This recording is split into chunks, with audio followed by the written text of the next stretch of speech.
4년 전 터진 라임펀드 사태의 후폭풍이 지금도 여전합니다. 특히 라임펀드를 가장 많이 팔았던 신한투자증권은 바람잘 날 없는 모습인데요. 이제 그 매듭을 짓기 위해 대표뿐 아니라 지주 회장까지 책임지고 물러나는 모습입니다. 이번 주 금융가 인사이드가 주목한 금융회사 신한투자증권, 금융부 권세욱 기자와 자세히 짚어보겠습니다. 권 기자, 네. 라임 사태는 투자자들뿐만 아니라 신한투자증권에게도 끝나지 않은 악몽인 것 같습니다. 네, 그렇게 보입니다. 신한투자증권은 지난 21일에 검찰로부터 라임 사태와 관련해서 1심에서 벌금 2억 원을 구형을 받았는데요. 자본시장법상 임직원에 대한 주의 감독 의무를 소홀히 한 혐의를 받고 있습니다. 라임 사태는 아시는 것처럼 지난 2019년에 1조 6,700억 원 규모의 라임 펀드가 판매 중단이 되면서 투자자들에게 큰 피해를 끼친 사건인데요. 신한투자증권의 라임 펀드 판매액은 보시는 것처럼 3,248억 원으로 증권사 가운데 최대치였습니다. 그렇군요. 신한투자증권에 대한 혐의, 구체적으로 어떤 내용입니까? 네, 신한투자증권의 임모전 PBS 사업본부장은 라임 무역금융펀드의 부실을 숨기고 투자자들에게 480억 원 규모를 판매를 했는데요. 검찰은 먼저 펀드 돌려막기와 불안전 판매 혐의를 받는 임 전 본부장을 기소를 먼저 한 뒤에 신한투자증권도 감독과 주의 의무를 다하지 못한 점이 인정이 된다면서 재판이 넘겼습니다. 신한투자증권 측은 1심에서 임 씨의 범죄는 개인의 일탈로 총수익 스와프 계약의 당사자인 법인 업무와 관련성이 없다고 선을 그었는데요. 범행 방지를 위한 상당한 주의와 감독 업무를 수행을 했다면서 관련 혐의를 전면 부인했습니다. 그렇군요. 라임 사태로 이 신한투자증권이 입은 영업적 타격도 좀 상당했죠? 네, 그렇습니다. 신한투자증권은 KB증권 그리고 대신증권과 함께 지난 8월에 국민연금 기금운용본부의 2분기 국내 채권거래증권사 명단에서 제외가 됐습니다. 국민연금이 금융당국 제재를 받은 기관들에게는 거래상 불이익을 주는 데 따라서인데요. 금융위원회는 지난해 11월 라임 사태와 관련해서 이들 세 곳을 앞서 제재한 바 있습니다. 예, 권 기자, 그런데 이 금융위 제재가 정확히 어떤 내용인가요? 네, 신한투자증권과 KB증권에게는 일부 업무 정지, 그리고 대신증권은 영업점 폐쇄 조치를 받았습니다. 이에 따라서 신한투자증권은 6개월 동안 보시는 것처럼 사모펀드 신규 판매 금지가 됐고 일부 특정 금전 신탁도 새로 계약을 맺을 수 없게 됐습니다.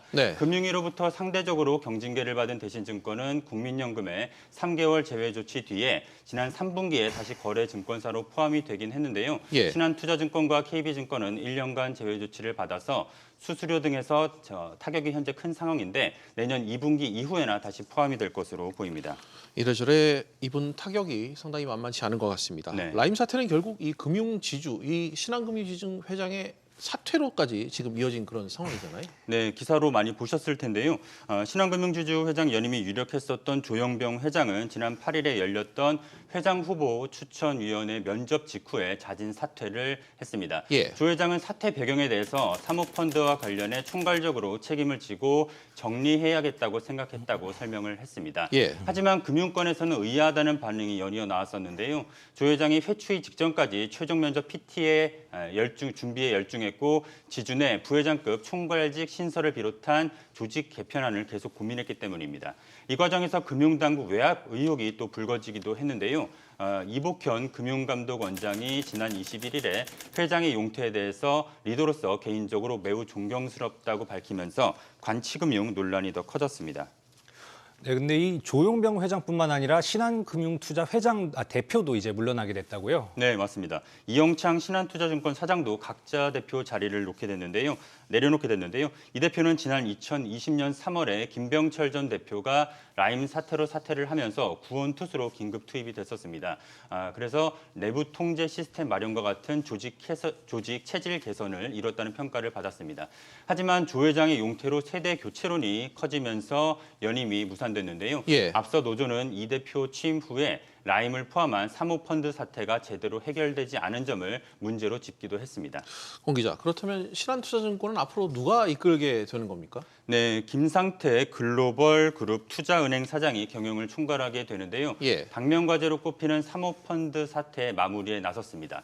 어제 이사회를 열어서 독일 헤리티지 파생결합증권 DLS 펀드에 대해 투자를 한 일반 투자자들에게 원금 전액을 반환하기로 결정했는데요.